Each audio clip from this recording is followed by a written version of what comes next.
Okay, so this is the skull. The skull consists of the cranial bones right here and the facial bones. The cranial bones, we usually start with the sutures. So this suture right here, this is the coronal suture or frontal suture. This one right here is called the sagittal suture. And this in the back here, this is called the lambdoid suture. So coronal, sagittal, and lambdoid sutures. And then the bones are 8. There's only one frontal bone right here in front of the coronal suture, and there's one occipital in the back behind the lambdoid suture, which is all this bone right here. And you have 2 of the following. On either side of the sagittal bone, you have those parietal bones, 2, right and left. You have 2 temporal bones, which is right here.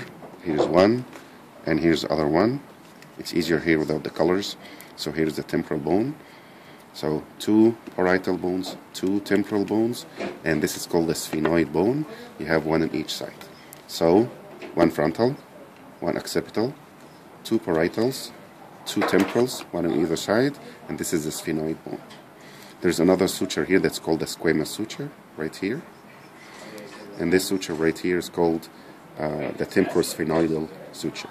So sutures again, coronal, sagittal, lambdoid in the back, this one right here. And then from the side you see the squamous, and this is between the temporal and the sphenoid. So the sphenoid is this small bone right here, and this is a temporosphenoidal suture. These are the cranial bones. The frontal bones, we have, this is the nasal bones right here, which is the bone part of the nose. This is the maxillary bone. This is called the zygomatic bone. And this is the orbit right here, which is where the eye is located. Of course, the upper row of the teeth is in the maxilla, so it's part of this bone right here.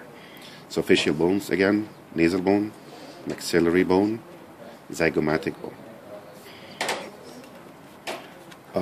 If you look at the foramina,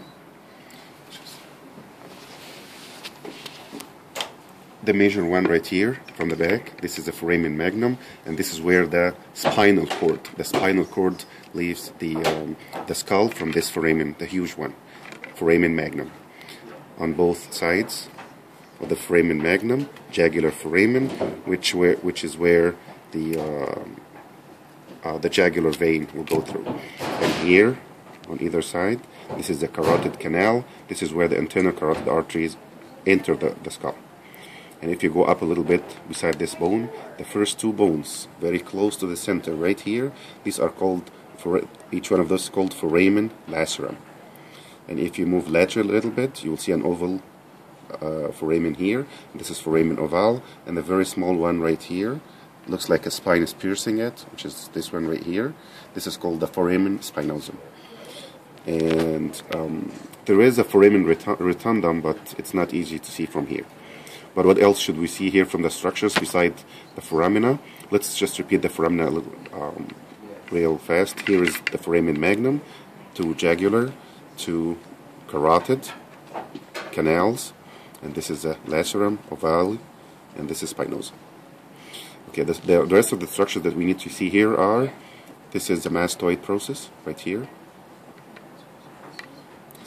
This is the styloid process, looks like a spine, styloid process. This is the occipital condyle, and this is what's going to articulate with the cervical vertebra, which is cervical vertebra number 1. Right here, you see this, and this is called the external acoustic meatus. This is the entrance that's going to the ears. External acoustic or auditory meatus.